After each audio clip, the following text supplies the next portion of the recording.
Welcome back to WagerTalk.com. Baseball season's just around the corner. I spent last week with Brian Leonard in Arizona catching some spring training games, and boy, was it hot, guys, in Arizona last week.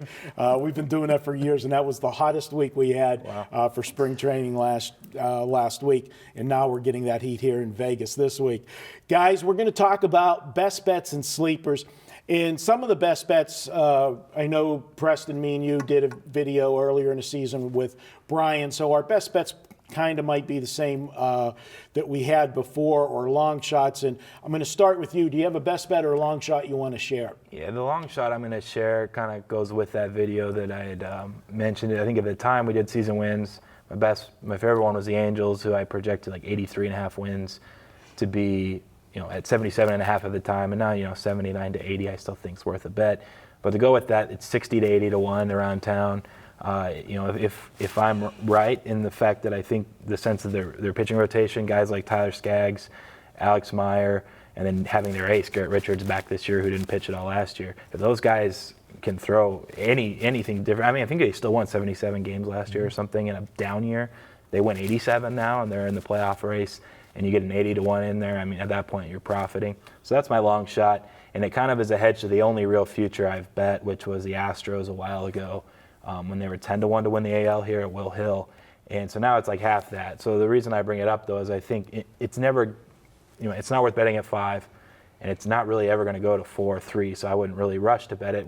In baseball, barring like a 20-0 start, then maybe it does. But so I apologize if that happens. But in baseball, there can be an early injury from the Astros. Say Keuchel gets injured early, or they just start slow when they're 10 and 15 or something. At that point, you can get 7, 8, 9, maybe the 10 to 1. And I think there is value on the Astros to win the American League at that point. So watch out for it. That was my favorite future.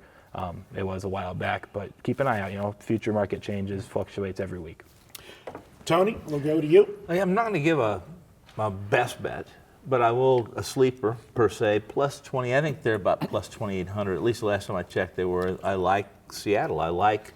They're down to like 2022. There you go. See, because we're going to be on the same one. That's why I know. Thank you very much. I will say this, and that is that they've been very aggressive since Jerry D took over as general manager. 37 total trades, I believe, since he took over at the beginning of last year.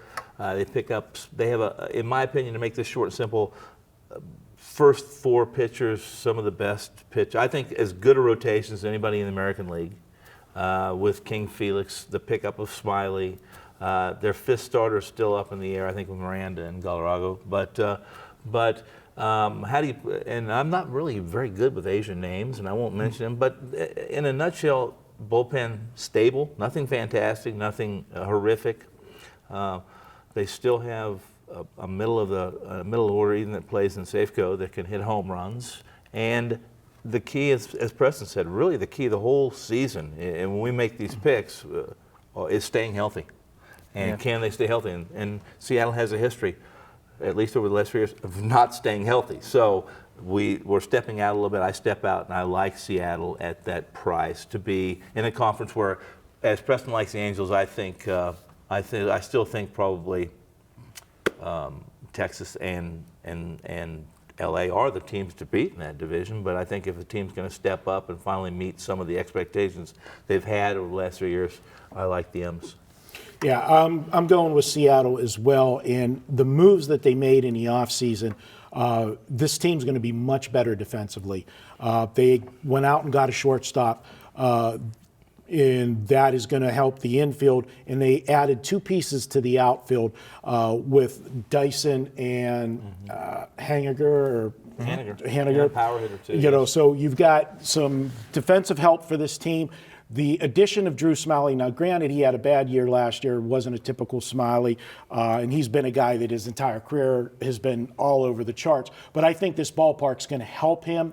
I did get to see him pitch in a spring training game this year, and Gallardo, he could give you nothing else. If he stays healthy, he's going to give you innings, help this team. And King Felix, although the meter's moving towards the back half of his career. He's got a little bit left in the tank yet that most teams would love to have him. And so him at the top and is going to be for the leadership.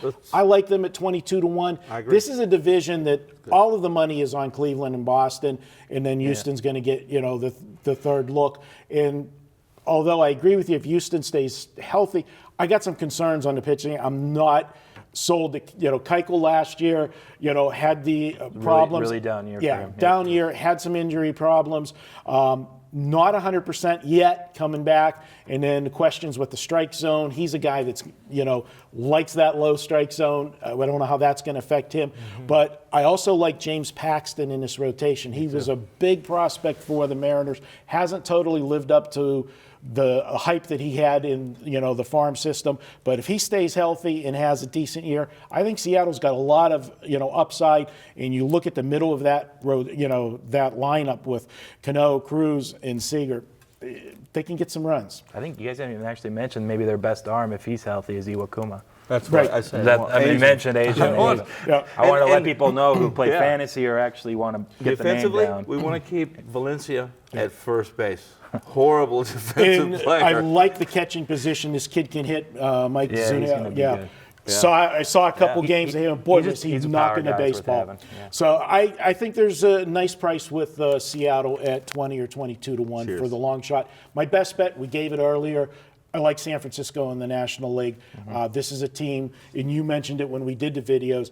At the All-Star break last year, they had the best record in baseball, I believe. By quite a bit, last year, and then the bullpen just imploded on them. It seemed it didn't matter who they put in for the closer. He was exploding. They went out and addressed that situation, signing Mark Melancon. I think it's a great signing for them. They've got a lot of firepower in that lineup. And, you look at that starting rotation. I like San Francisco. All the money's going to come on the Cubs to repeat, but I'm not sold on that happening. I'm ready for baseball. So obviously I am. So there you go. That's it, guys. And don't forget, if you want to take $10 off any package this weekend at Wager Talk, let the madness begin. Use coupon code MADNESS and you'll get $10 off any package at Wager Talk. That wraps it up for this week, guys. We'll be back next week. Enjoy the games.